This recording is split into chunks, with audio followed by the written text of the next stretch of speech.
Hi, everyone. I'm Haley Foster, and on Executive Interviews, I'm uncovering the hidden strategies for real business success. Come with me as I dive into candid conversations with business experts that might just change how you define success. Hello, and welcome back to Executive Interviews. My name is Haley, and I am joined here today with Brent Kell. For those of you who don't know, Brent Kell is currently the CEO of Valley Immediate Care. He has been leading the region's premier urgent care provider for over 21 years. He has a background in radiologic technology and has a passion for healthcare innovation. He's developed and implanted a comprehensive range of services for individuals and businesses, including on-site laboratory and x-rays, pre-employment testing, post-accident drug testing, physicals, and preventative tests. Brent, we are so excited to have you on today. I'm excited to be here. Thanks, Haley. Tell me a little bit more about your career. Oh, a lot of Go Trail. So I started actually as a veterinary tech. I got my veterinary science merit badge in Boy Scouts, and the veterinary liked, Oh, yeah. hey, you want a job? And so I worked with animals for a number of years. Vet techs don't get paid very much because everybody wants to be a vet tech. A lot of people actually volunteer to be vet techs. So I need to make a living with a family. And so I went back to x-ray school, worked in Children's Hospital a number of years, moved up to Oregon in 92 and managed a large orthopedic practice here, and then moved over to urgent care about 21 years ago. Wow. Not a lot of jobs in my life. That's incredible, though. That's incredible. I love, do you feel like there's something to say and something important regarding the longevity that you've had? You've been with this company 21 years. I think it's the healthcare, it's the career itself, not necessarily the job. I always felt really lucky to be able to go to work every day and help people. And now I'm kind of separated a little bit from our patients a little bit more, but I still get to take x-rays every once in a while or reduce a fracture or something. So I still get to touch patients. But as an administrator, I can touch 100,000 patients. We'll see 100,000 patients visits this year, many more than you could do individually. So I've always felt lucky to be in this role. That's incredible. I love, too, that you have more of an administrative role,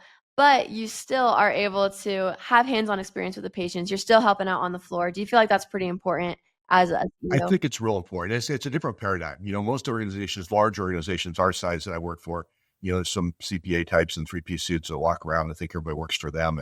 And our paradigm, our team is, we are the chain of support, not the chain of command. And so our job as administrators is to support people who are actually earning the money and actually create the patients. So I love that. I think that just deserves a name change in itself, chain of support. I think that's so important. It absolutely is. And good leaders understand that. Their job is to support their people, not boss them around. Absolutely. Yes, I love that. Today, we're going to talk a little bit about the healthcare system.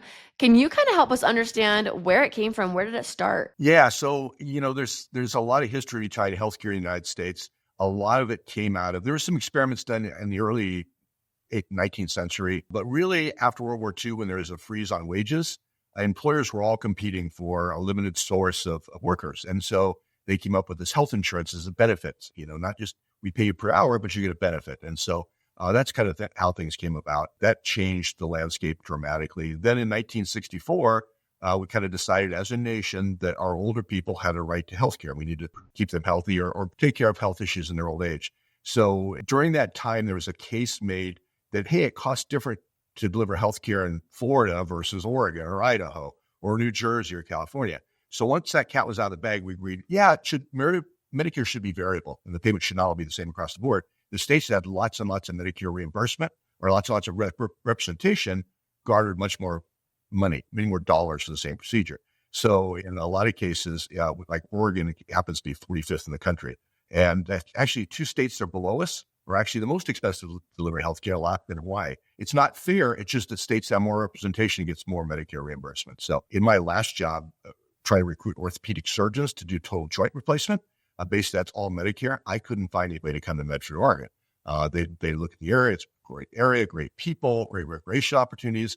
But I've got a $300,000 or $400,000 loan. I got a young family, and I can't buy a house on what I'm making there to support my family. So they're going to California or Dade County, Florida, or somebody they can make over double what they make in Oregon. So Medicare is not even across the board. Probably the next big step is somewhere in that time in the 70s, 80s is kind of social awakening. We've kind of decided as a nation that everybody should have the right to healthcare.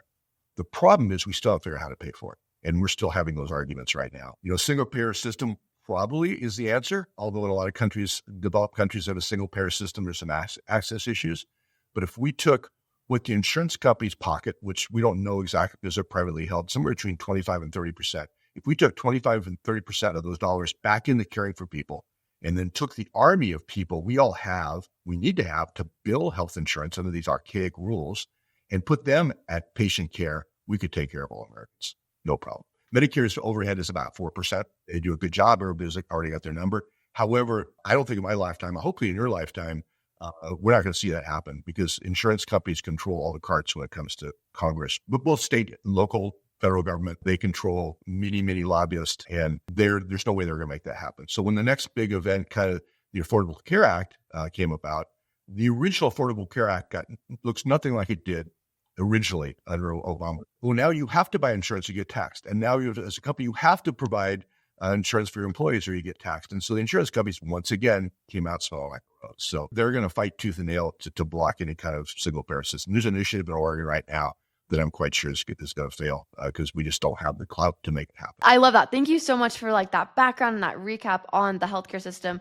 I think it's so important to really understand that as we do kind of talk about this today of where it came from and that it originally did start as a benefit and now it's something that's kind of mandated. What advice do you have for people who are looking into healthcare and they're seeing these benefits from their jobs and their careers? Like, what are some things they should look for with these healthcare plans? I think from my perspective, health insurance was never designed to just pay for all your healthcare costs. It was an asset protection. So if you have a major accident or illness that you're not going to lose your home, you're not going to lose your car. And so I think for consumers looking out, if they need healthcare services of any kind, let's say they need a CT or an MRI, some advanced imaging, or they need a procedure, shop around, talk to people about pricing. And many times you're doing better off by putting away your insurance card and making a cash deal with the provider, and you're saving a pile of money. So really be an adept consumer. It's something not most of us have to deal with that many times in our lifetime, unfortunately, I guess, but there are huge differences in pricing. So one of the things we do as a company, we've got a group of referral clerks that kind of help guide our patients through that. So, you might have to drive to community 20 miles to our north, but instead of paying $1,500, $2,000 for an MRI, you can pay $500 for an MRI. So Wow. more and more companies are kind of looking at, how do we help our patients? So we, as a company, we may be a little unusual, but we look at ourselves as stewards of our patient's pocketbook as well. So, we try to send them, assuming quality is equal or equivocal, we try to send them to the least expensive option as well and help them guide through that process. Pharmacy is the same way. The GoodRx card, many times you're going to pay less using a GoodRx card and paying cash than use your insurance company with a big deductible plan. So be aware that your insurance plan may not be your cheapest option. That's good to know. I feel like we're so overly told that, oh, use your insurance. Insurance is going to save you money. But some of these tips are really, really helpful for those of us who do run into those accidents in our life where we end up needing a CT or some imaging for things that are just out of our control. What about on the flip, Brent? What about for a company-wise? What should companies be looking to give their employees, and how do companies work and align themselves with having to give healthcare? Yeah, so that's an interesting conversation in itself. Insurance is now required by companies having over 50 employees have to provide healthcare insurance. There's an interesting wrinkle under the Obamacare or the Affordable Care Act, and that is called a MEC, Minimum Essential Coverage. So employers actually are not required to provide health insurance other than basic preventative care. So coverage that would include a mammogram, your colonoscopy, and blood pressure screening, diabetes screening, the more screening exams. They're not required to carry, the full-blown insurance even with a deductible plan. Most of them do. Most of them are. Most of them are conscious of that. Employees are kind of funny with high deductible plans as well, and they don't seem to appreciate them that much because in a lot of cases, it's $5,000 or $6,000 out of pocket before they reach any kind of payment at all. It's interesting. We have a subscription plan for urgent care services in our communities. We sell to employers, but we gift it to our employees. And, you tell them about the group health insurance, which we pay roughly $600 a person now per month. And you tell them, there's a $5,000 deductible, and blah, and oh yeah, I've seen that before. But we have this subscription plan that gift to you. So you can come to an urgent care for a $10 copay. Your family can come in for a $10 copay, and they're, wow, that is so cool. So it's those first dollar benefits that employees are most interested in. And most people have no idea how much companies are paying for their group health insurance plan. And it just double digits every year. It's crazy to me just that it's required, but such a big expense for these companies. We've talked a little bit about just insurance and needing insurance and different options of whether or not it's good. But can you kind of tell me the control that insurance companies and special interest groups kind of have over this system. Can we talk about that a little bit? Yeah, behind the scenes, a lot of things happen. Maybe we'll take the special interest groups first. A lot of what we Okay. know in healthcare, we think we know, is because of studies that are performed by special interest groups. Studies performed by drug companies, we're all aware of those, but also studies performed by medical imaging device companies, by people who sell hardware for orthopedic things, for grafts and things like that. So the studies are not really blinded. We really are kind of led to believe that this drug is better than this because the study done by this drug company, really kind of a crazy system. When we first started with electronic health records, way back when, I think we went live in 2010, the idea was that we'd have some good non-biased data. So we'd gather data from millions, hundreds of millions of encounters, and we were able to ferret out these really expensive procedures that don't work any better than less expensive procedures. Drugs were paying 100 times, 1,000 times more than a frontline generic drug that don't really have any different outcomes. Not done, but done by a drug company, but done by a special interest group itself that's just aimed at reducing cost. The other piece to that was we'd ferret out procedures that are done defensively. If you got a headache and you go to the ER, that buys you a CT because they can, and it's risk avoidance. But if you have enough data from thousands or millions of visits, that if you have a headache and it's controlled by a little bit of NSAID, you don't need a CT. So you give me the NSAID first, it's controlled, you don't need a CT. If you've got belly pain, you don't automatically get a CT of the belly. If you have belly pain and a high white count and lower quadrant pain, yes, you probably have an appy and you did it. So the other thing that those studies could do is give doctors a sense of security, knowing that if you follow this protocol, you're following in line with what the norm is, and you're likely not to get sued if something bad. So, but that has never come to fruition. There's never been the connection between the EMRs. Last time I heard, there's over 450 EMRs. I think it may be more than that now. And there's not functionality between them. There's a common file type called a CCD, but they've never really gone that step in using this, potential data source to make things different and really change the cost and also patient safety. I love that you, with your business, are so aware of just the patient's needs more than just helping them to get better. But you guys are cost conscientious, and you guys are also very understanding of the situation. And you even mentioned the $10 copay plans and things like that. It's just, how do you feel like that has shaped your business and helped with patient retention? I think our patients really like us here. When I first got to X-ray school, I went to work for a children's hospital. It's called Valley Children's Hospital. It used to be in Fresno, now it's in Madera, California. And everybody loved Valley Children's Hospital. You walk and say, hey, where do you work? Oh, I work at VCH. And they go, oh, that's the most wonderful place. We have really built, and it's harder to do in urgent care. We've really built something in our local communities here that people look at us as we're awesome, Valley Immediate Care. And part of it's our behavior in the community. So we work with people with disabilities. We have actually 8 people that have labeled intellectual and developmental disabilities that work for us. We work with seasonal workers, which is a group in town that works with seasonally employed folks. Most of them work in the woods and logging or agriculture. They just kind of fall through the cracks with healthcare, among other things. We do a ton of work with our local school districts. We have kids come in and do career highlights events, so kids could come in. If they think they might be interested in healthcare, they come in and they get to try taking x-rays of smartphones and watches and things, and they get to try suturing, and they get to try splinting. And it's a little bit self-serving because I'm trying to create this next generation of healthcare workers. Not just to work at our practice, but also take care of me as I get old. So it's fun when the kids, I usually brief them in a waiting room first. This is what you're going to see. We talk about confidentiality and things. And then, and so how many people are interested in healthcare? And they'll kind of go, well, maybe. At the end of the session, I say, okay, now how many people are interested in healthcare? A bunch of arms go up. So it's just 3-hour exploration, and it works. Definitely works. And I don't know how many, probably a dozen times I onboard everybody that starts in our practice here. But probably a dozen times in the last few years. White Valley Immediate Care, I went to stick in my classroom, and I think maybe you were there. And I worked there since. So it's fun to work in a place that everybody, not everybody, but our community really likes us. We get spent. That is so cool. Yeah. It's so cool that you got so involved in your community and were able to establish such a good brand presence. And I love that you work with the kids. I think that is so important because, like you said, they are the next generation. They're the people who are coming up. And it's neat to be able to give them those experiences young so they're not going to college and wasting 4 semesters of tuition to find out, oh, actually, this isn't for me. This isn't something I'm interested in. No, I did that. I thought I wanted to be in ag business. So I went to ag business school. I got out, I thought, I'm going to work as a farm manager, work outdoors. It's like the only jobs I get were ag loan officers. And it's like, oh, I'm not a bank type.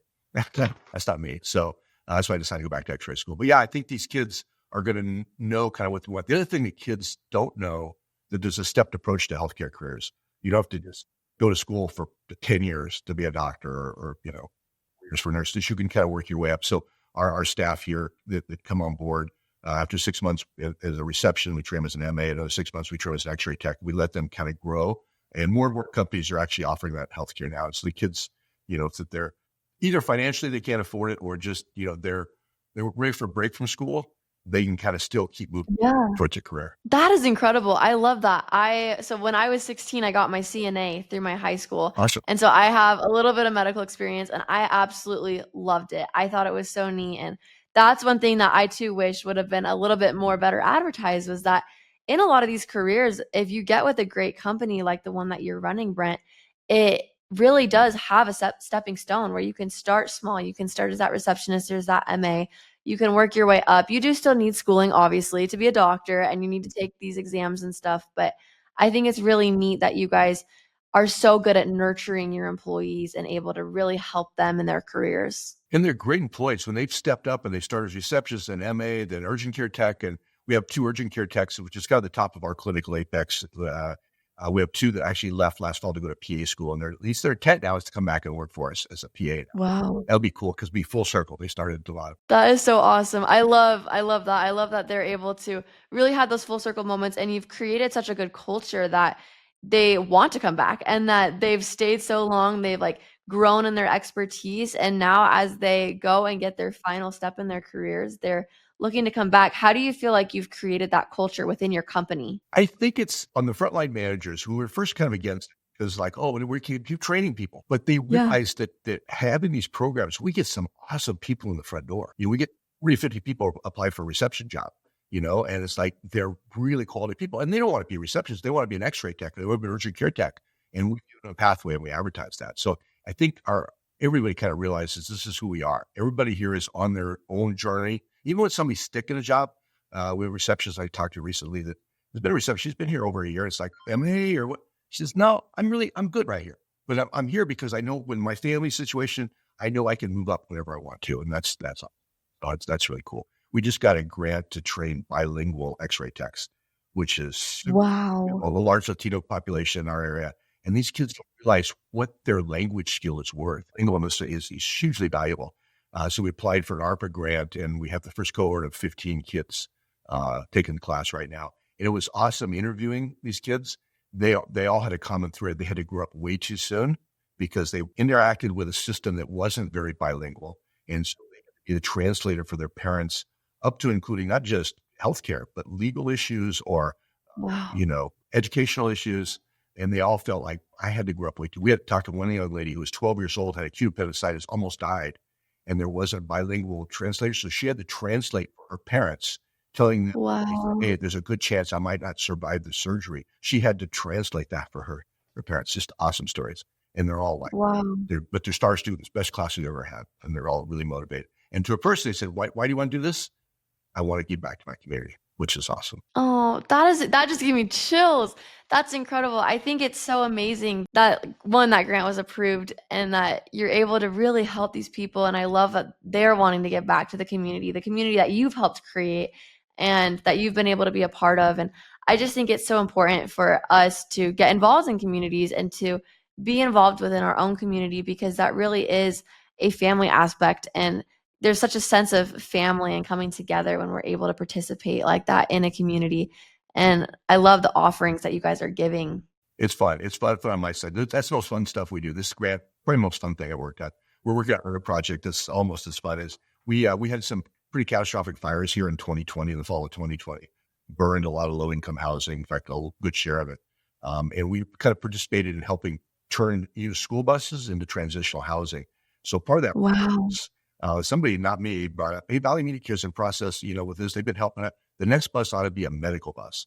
And so we took possession last summer of a bus from Ashland Middle School. I had to kind of move it all over the town for about 6 months before the high school could take it on. Nobody really wants a bus parked in their parking lot. So it's now at Medford Innovation Academy, which is an alternative high school. And the kids Uh-huh. have ripped all the seats out of it. They're working on flooring and cabin stuff now. So it's going to be a medical bus that the kids who are interested in the trades are actually building. And then the kids who are interested in healthcare will accompany some of our staff and we'll go out in the communities. They're kind of remote. We're kind of a rural area. I do health screenings and vaccination clinics and things like that. So it's kind of purpose, but that's a lot of fun as well. That is such a fun project. Such a fun project to get people involved too, and to come together and to help one another and to know like this is going to make an impact. This is going to help your community out a lot. Yeah. And everybody's coming out of the woodwork to offer supplies, for the flooring. We got a sign guy here. He's going to wrap the whole thing for us for free. It's just coming together to support this project. Really, really fun. That is so fun. I love that you're able to like cross network and work with other people. That is incredible. We are getting a little bit low on time, but before we go, I want to make sure we get advice from you. What advice do you have for our listeners today with all the experience you've had in your career? Yeah, when it comes to healthcare, be a smart consumer. Understand that there are different prices and you don't always have to go where your doctor sends you. Most times they have your best interest and quality is issue, but you might ask your doctor, hey, is there a cheaper option? Call the facility, ask for pricing. There's a lot more legislative action now on transparent pricing, and a lot of these companies are forced to tell you what the actual price is. So don't be afraid to ask. Don't be afraid to have the dollar conversation. If they don't want to talk to you, call another place because you do have a choice. And be a smart consumer, and don't assume that using your insurance card is always your cheapest option. I love that. Brent, thank you so much for joining me today on Executive Interviews. It was such a pleasure talking to you and learning from you. Thanks, Haley. I enjoyed your talk. Awesome. Thank you. We will see you all next time.